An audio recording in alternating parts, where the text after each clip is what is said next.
السلام علیکم ګرانو کتونکو قدرمنو هیله لرم چې تاسو به ټول ښه په خیریت باندې خوشحاله به الله مو ودان ساته کور مو الله مو په صحت روغ جوړ ساته نن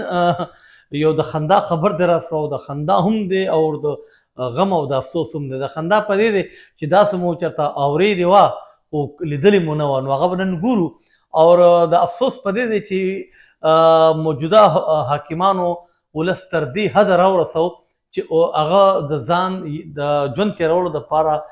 مختلف لارې چارې چې کوم دی هغه ځان له جوړوي او ځان کوشش کوي چې په څه طریقه ژوندي پاتې شو نو د بدقسمتۍ نه زموږ حاکمان چې کوم دي هغوی دا د هغوی منصوبې دي او د هغوی د منصوبو له اړخه قام تر دې حده را رسېدلی دی خبر چې کوم دی هغه شروع کوم او خبر څه تاسو د هغې ویډیوز هم ښیم خو په دې امید باندې چې که زما دا چینل مو سبسکرایب کړی نه وي دا سبسکرایب کړئ چې تاسو ته د ټول ناول غوره او ښه خبر او رښتیا خبر چې کوم دی هغه تاسو کتلی شئ نو راځئ چې اوس زه په دې ویډیو باندې ویډیو تاسو ګورئ دا د کرک او د هغې ګیر چاپېر چې کوم دی نو د تیرا خلک دی د کرک خلک دی د حیرانۍ خبره دا ده چې دا خلک په دې غټو غټو غبارو کې یعنې چې ورته شاپري وایي په دې کې چې کوم دی نو دو د مین د ګیس چې کوم دی د ګیس لاین چې کوم پیپ راغلی دی د هغې پیپ نه دو دا غبارې د ګیس را ډکوي او بیا دا غټې غټې غبارې په دې سکوټرو باندې ځان سره ونیسي کورونو ته یې رسوي او بیا دا چولې ته ولګوي نو په چوله کې چې کوم دی نو هغه ګیس هغه چولې ته راځي نو په هغې باندې چې کوم دی پخلی کوي نو د خندا خبره خو دا ده چې تر اوسه مو داسې لیدلې نه وه په اول ځل دا ګورو چې ګیس غلا په دې انداز هم کیدی شي یعنې دا په پاکستان کې چاته پته نه وه خو د تیرا او د کرک خلکو چې کوم دی نو د پاکستان خلکو ته دا خو نه کوي چې ګیس په دې انداز باندې هم پورته وړل کېدی شي د حیرانۍ خبر هم ده په یقیني توګه تاسو هم زما په شان په اول ځل ګورئ او حیرانه به هم ډېر زیات دی چې دا څنګه کېدی شي دوی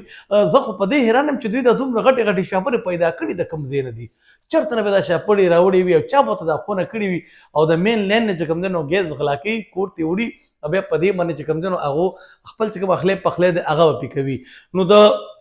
که یو خوا دا د خندا خبر ده نو بل اړخ ته موجوده حاکمانو ته چې کوم دی یو تنبیه ده هغوی ته چې کوم دی یو ګوته نیول دي که چېرې ستاسو دا منصوبه وي که چېرې ستاسو دا پالیسي وي دا قام چې کوم دی نو دا بیا په دغه طریقه به خپل د ژوند د تېرولو هلې ځلې کوي او ډېر پستغه دا ژوند تېرېږي ته سوچ که په څه انداز به دی دا غباره ډکوي په څه اندازه بیا د کور ته رسوي بیا به په هغه کور کې په څه طریقه د په نغري کې په استعمال راولي یا په چوله کې یا په یقیني توګه د هغه چې په کم کې د هغه استعمال کولی شي نو څه دپاره کوي خو د پخلي دپاره کوي او پخلي دپاره ولې کوي ځکه چې زموږ د حاکمانو منصوبو د هغوی تجزیو د هغوی تشې خبرو تشو نارو قام دې حد ته راوسي چې موږ په یخنۍ کې او په ګرمۍ کې اوس د ګیس محتاجه یو موږ سره ګیس نه وي موږ سره پیټرول نشته موږ سره غنم نشته غرض دا دی چې غرق یو او د دې حاکمانو د منصوبو له اړخه ډېره مننه امید لرم چې ستاسو ته به زما دا خبر خوښ شوی وي او یقینا عبرتناک هم دی ولې موږ له په دې نه عبرت اخیستل پکار دي موږ له نه بلکې حاکمانو له چې هغه د ولس لپاره څه ګام پورته کړي د خدای په امان